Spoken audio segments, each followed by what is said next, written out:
Chromosomes. Little strands of nucleic acids and proteins are the fundamental genetic instructions that tell us who we are at birth. Most people are born with 46 chromosomes, but each year in the United States, about 6,000 people are born with an extra chromosome, making them a person with Down syndrome. If you've ever encountered someone with Down syndrome, you know that they are some of the kindest, most joyful people you will ever meet. They truly have something extra. My name is Lisa Nichols, and I have spent the last 24 years as both the CEO of Technology Partners and as the mother to Allie. Allie has something extra in every sense of the word. I have been blessed to be by her side as she impacts everyone she meets. Through these two important roles as CEO and mother to Allie, I have witnessed countless life lessons that have fundamentally changed the way I look at the world. While you may not have an extra chromosome, every leader has something extra that defines who you are. Join me as I explore the something extra in leaders from all walks of life and discover how that difference in each of them has made a difference in their companies, their families, their communities, and in themselves.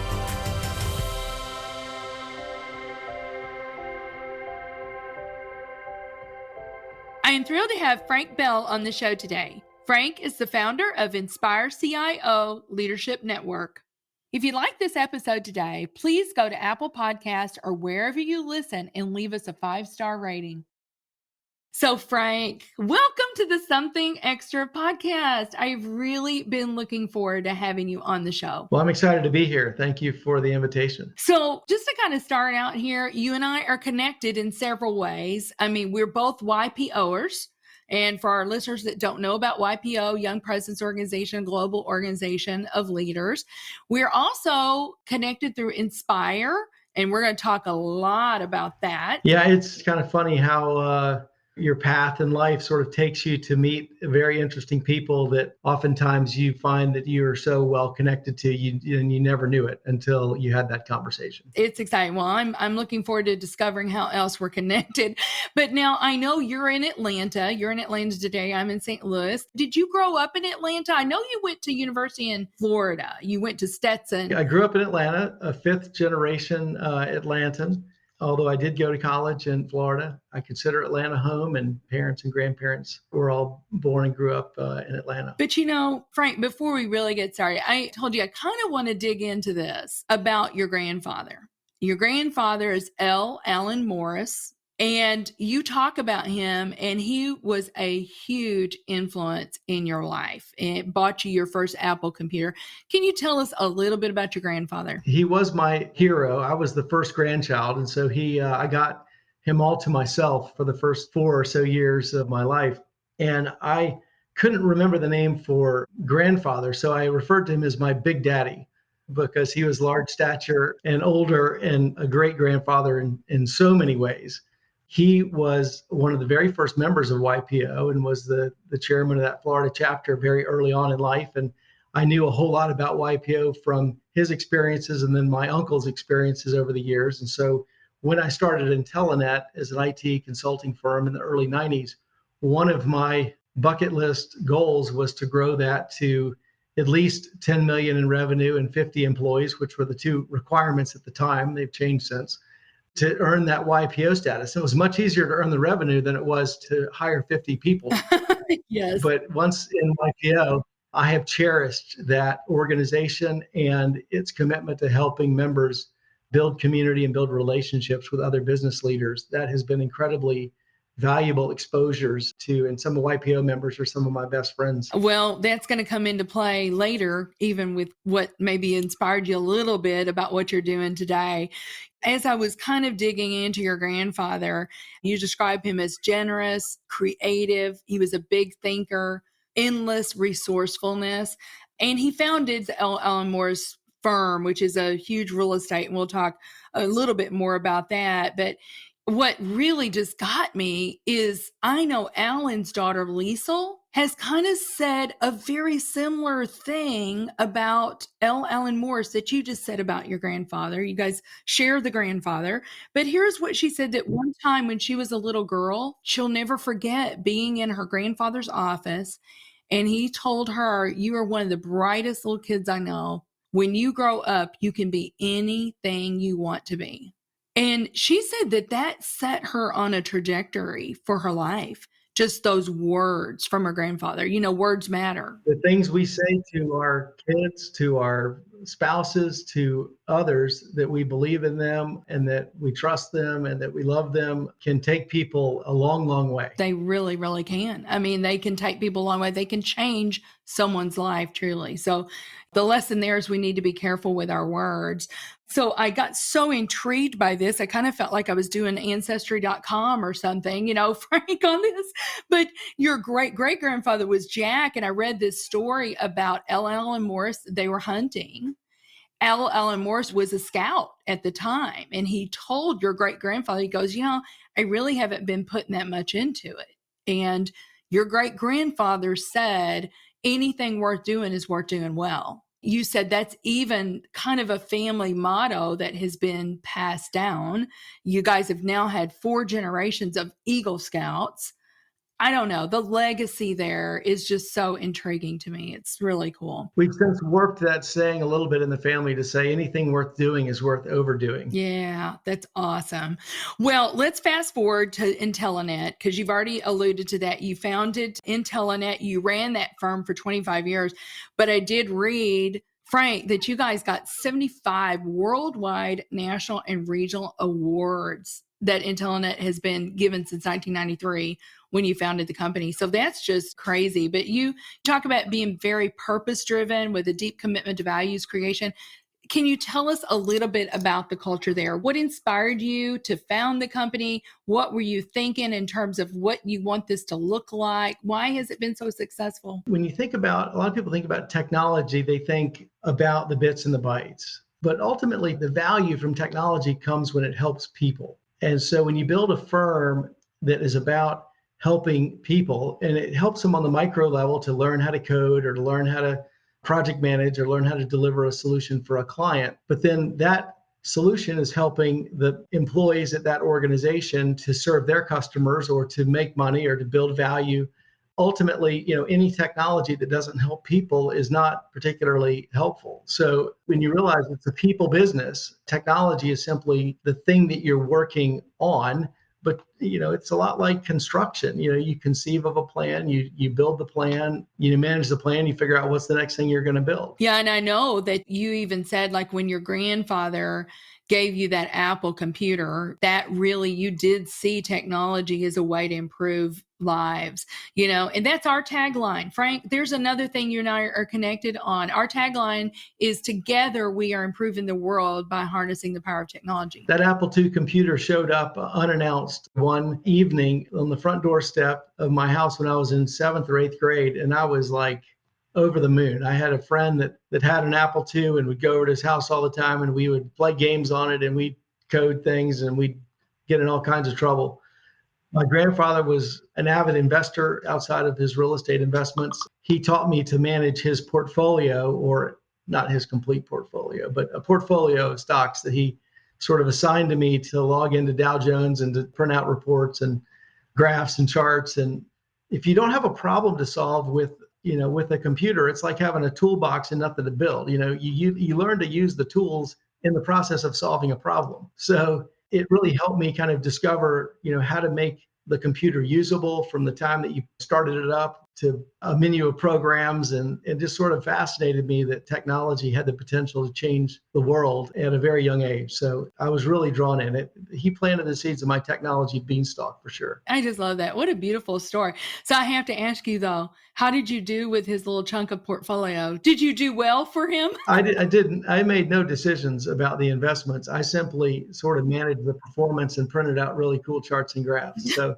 Awesome. I clearly did not catch the investing bug, but I did appreciate the opportunity to use technology to print out reports that he seemed to enjoy. Yes, and that he could draw insights from, right? And make better decisions. So that's awesome. So I know with Intellinet, and it just kind of goes back knowing you, the little bit that I have, Frank, you're all about people. So I know like you guys had an arm, Intellinet Serves. And I read you've donated over 1.25 million. It may even be more than that now over the life of the company. Tell me a little bit about that. I mean, I'm sure that's been a great joy. It has been. Well, I mean, ultimately, I mean, my perspective is that God owns it all. And so we're our managers more than we are owners. And finding ways to use the time and the talent and the treasure to help other people is far more rewarding. You know, most people in life are on a happiness quest that often turns up empty, but you find joy when you give it away, when you help somebody, when you give your time or your talent away. And sometimes it's treasure as well. But it's interesting that the joy comes from giving it away, not from gathering it for yourself. And that's beautiful. I love that. Well, let's fast forward a little bit to what you're doing today. So in 2014, you and Jonathan Fry joined forces to expand the CIO of the Year Orby Awards and launch InspireCIO. So tell us about the Orby Awards. Tell us a little bit about what it is, Frank, and what inspired you to launch this. It came from a CIO of the Year award that Intellinet developed and presented in 1998. And then after a few years of presenting that award, some of the large company CIOs in Atlanta came to me and said, would you consider hosting some meetings for us year round? And I said, well, how would that work? Would we have sponsors for them? And they said, you know, full stop, no. Let's figure out what it costs and we'll pay for it. We understand that, you know, having an awards program and having 1,000 people there is awesome for the community, but the rest of the year, let's do things that are CIO only.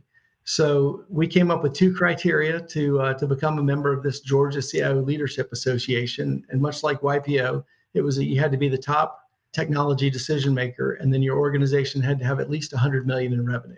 And so those 2 criteria remain today to become a member of a local InspireCIO chapter, and there's 25 around the country, and there's about 1,000 members. The majority of members are from billion-dollar plus organizations, but you can join with an organization as small as 100 million. But that idea came from recognizing CIOs who were doing things right, because we felt like if everything works perfectly in the CIO role, nobody notices. You only are noticed when something doesn't go right. So rewarding that and then building a community that could inspire leaders, because all of these CIOs are working on similar problems. They have the same Legos, the technology products and services available to them. And it's who puts them together in the most creative ways that creates the most value for their business. And for most people, the value is falling off the tree. They can sit in a room with others that have similar problems or have a similar pile of Legos and say, oh, don't do this, do that. Look at this, look at that. And it doesn't cost them anything. It's sort of a shared success model. If you light one candle off another, it might have been difficult to create that first flame. But then when you share what you've lit with others, then it's a pay it forward mentality. But the folks that are on the receiving end of that are beneficiaries of solving a problem for them, are forever grateful and looking for ways to pay you back at some point for the value they've experienced from you. And so that's what creates kind of this virtuous cycle within our chapters, where these members become friends over the course of time. And this becomes a place where they not only go deeper in relationship, but then also go wider, because there's always new folks coming into the profession and folks moving on into board roles and other things. But those communities are almost like a terrarium. One of my favorite first grade science projects, where you put the moss and the gravel and the things in a little bit of water in a enclosed container with the glass top, and then the thing just grows on its own. And so if we help nurture that along, it grows even faster. It's interesting to observe that leaders just kind of make each other better. I think that's the way with any leaders. Like leaders, you put them in a room together, they will make each other better, because they will talk about the things they're working on and the way they're solving problems. And it just draws them closer together. I think people have far more in common. And then especially those leaders that think about shared success versus like, oh, I'm only winning at your expense. Right. Some people kind of have that zero-sum mentality, and it's a little difficult to develop relationships with someone that's coming into a relationship thinking I'm only winning if you're losing, versus you think about it, every organization in a community finds better ways, finds more efficient ways to run their business, and their businesses are more profitable. Then the stock price goes up everywhere, and everybody in the community succeeds because everybody's become better. Oh, I could not agree more with that. Well, Frank, we're going to take a quick break, but when we come back, I want you to tell our listeners, like, where does Orby come from?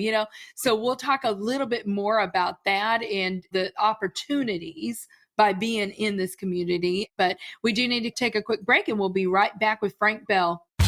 In business, the tendency is to seek out partners who are bigger, faster, stronger. When it comes to IT, you should be looking for smarter, faster, better. That's just what you'll find with the talented technologists at Technology Partners. Our experts develop custom solutions to tackle your most complex challenges, all to simplify your processes in the smartest, most efficient way possible. The time to be swift and nimble starts now. Go to technologypartners.net/solutions and see what's possible.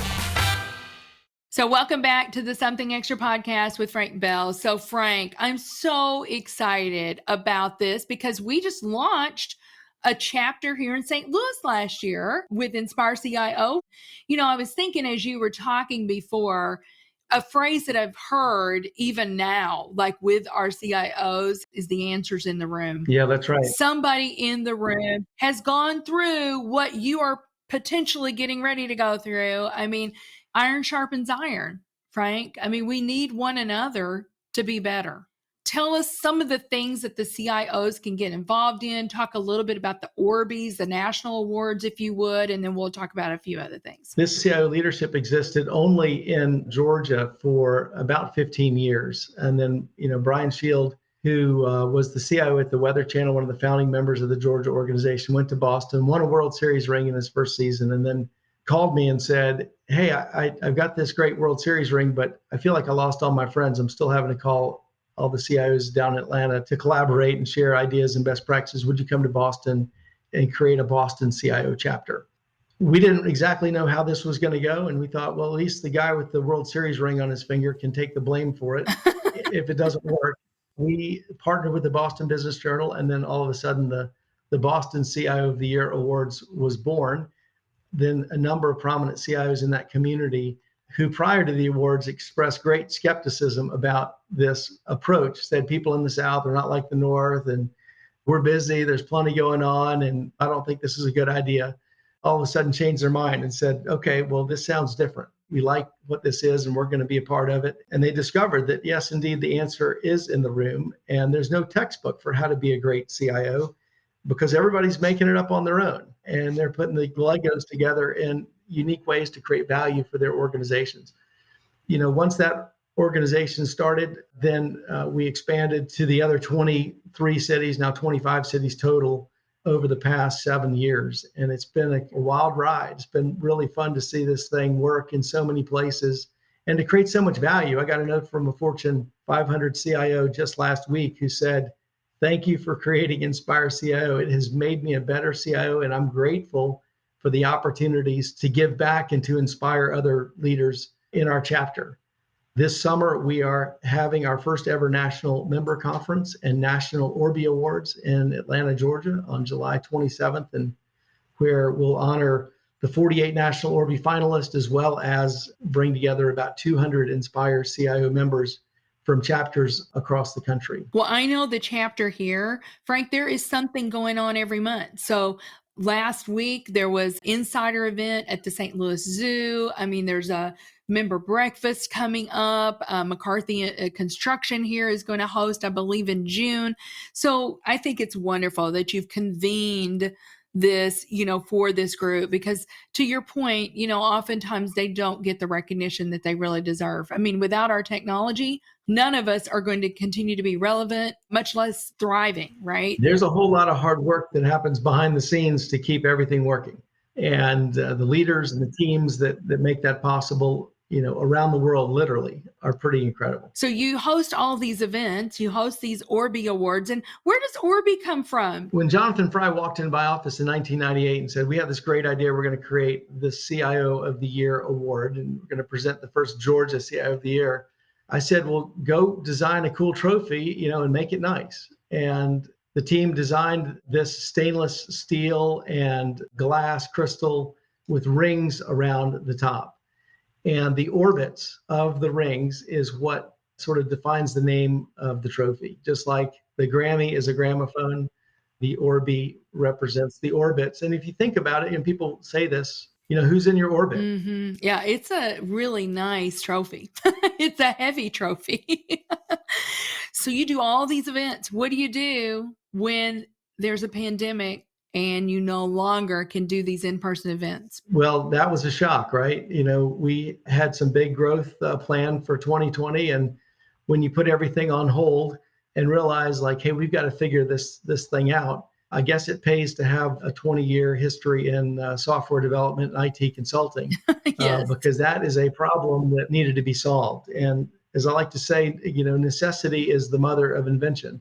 And I think back to my college days, and Jonathan and I actually are fraternity brothers going back to Stetson University, which is another interesting story.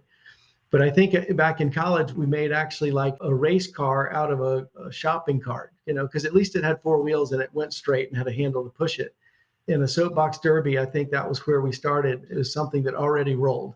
So we found a platform that had this table-based view of an event, and we found a way to federate video between tables. So it took us about 60 days to figure out a platform that we could hack and modify in such a way, because it wasn't designed to do what we did with it, and make something that was designed to basically show advertising in the top corner of the screen that would accept streaming video, and then make the center of the screen this video that everybody could see, and then these tables around the outside where people could have essentially a video call of 6 or 8 people at your table, and then you could see who's at other tables through little icons and then move around that environment.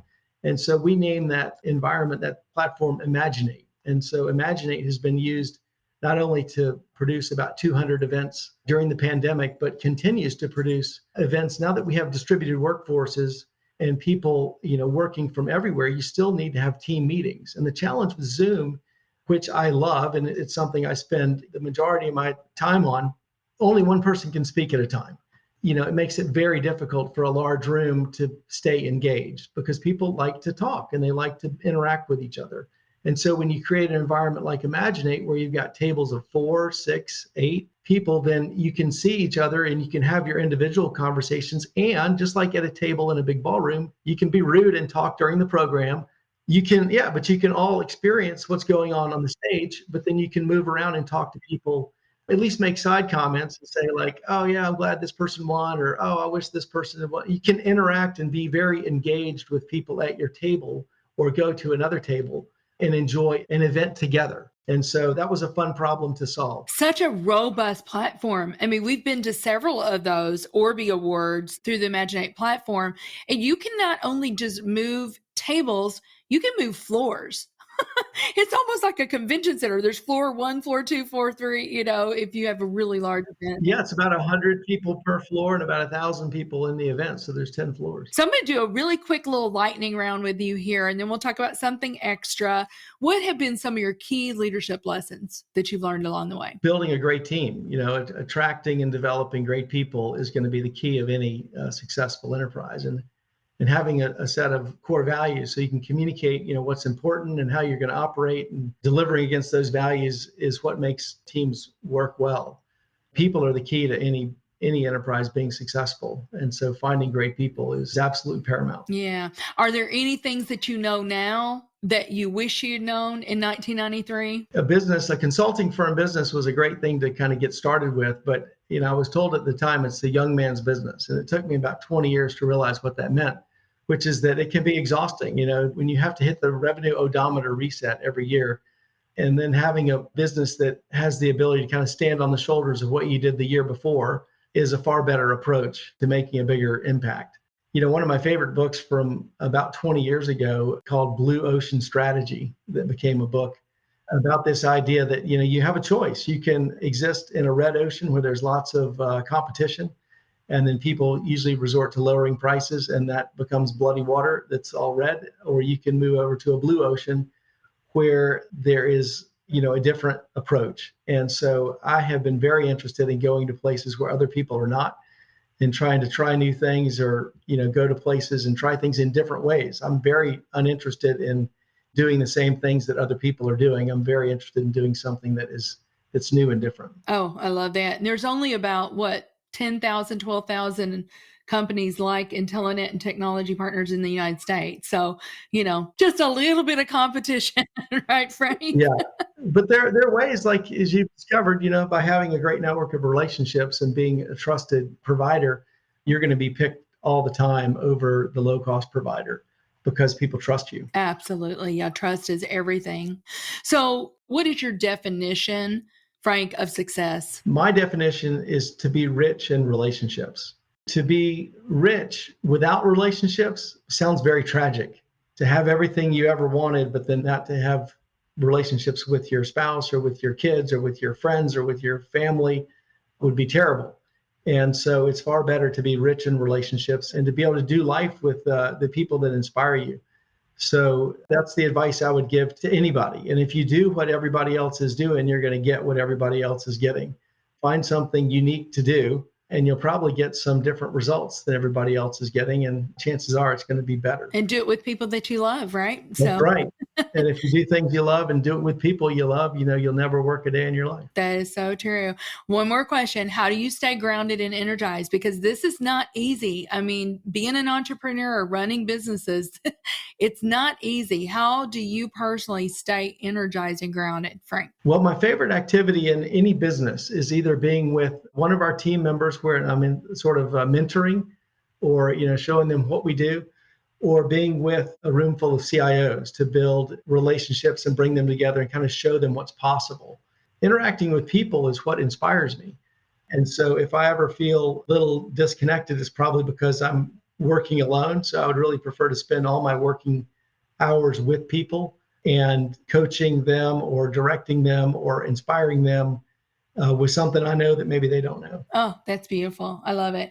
Well, I think you've already answered it, but I was going to ask you, what do you believe is the something extra every leader needs? And I think I probably know what you're going to say. I think the answer is relationships. It kind of permeates everything, is find ways to be rich in relationships and do life with people that you love. Very good. Well, Frank, one more question. What are you most excited about right now? Is there anything that's coming up or anything our listeners could get involved in? Obviously, if you're a CIO, you want to reach out to Inspire. I'm sure that they may have a chapter in your metro that you can get plugged into. CIOs are busy and they have a lot of things coming at them and lots of things offered to them. But joining an InspireCIO chapter is a completely different experience and approach to anything that most CIOs have ever experienced. It's member-led, it's non-commercial.